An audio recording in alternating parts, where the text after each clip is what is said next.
ঈদে মিলাদুন্নবী 2025, রাসূল সাল্লাল্লাহু আলাইহি ওয়াসাল্লামের জীবনী ও শিক্ষণীয় কাহিনী।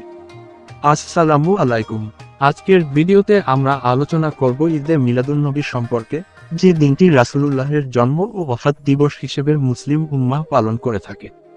প্রিয় নবী হযরত মুহাম্মদ সাল্লাল্লাহু আলাইহি ওয়াসাল্লাম জন্মগ্রহণ করেন মক্কার মর্যাদাপূর্ণ কুরাইশ গোত্রে 570 খ্রিস্টাব্দে, যাকে আমুল ফিল বলা হয়। শৈশব থেকেই তার চরিত্র ছিল অনন্য, সত্যবাদী, বিশ্বস্ত, দয়ালু এবং সবার প্রিয়। 40 বছর বয়সে হেরা গুহায় প্রথম ওহী নাজিল হয় এবং তিনি আল্লাহর রাসূল হিসেবে দুনিয়ার মানুষকে দ্বীনের আলো দেখান।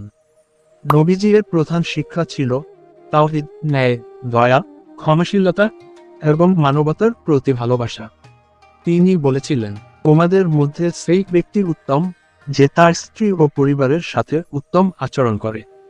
নবীজির সাল্লাল্লাহু আলাইহি ওয়াসাল্লামের জীবন থেকে আমরা শিখি সত্যবাদিতা বজায় রাখা, দরিদ্র ও এতিমদের সাহায্য করা, মানুষকে ক্ষমা করা, সমাজে ন্যায় প্রতিষ্ঠা করা। এই পবিত্র দিনে আসুন আমরা সবাই নবীজি সাল্লাল্লাহু আলাইহি ওয়াসাল্লামের জীবনের আদর্শ অনুসরণ করার অঙ্গীকার করি। আল্লাহ আমাদের সবাইকে তার ভালোবাসা অর্জন করার তৌফিক দান করুন। আমিন।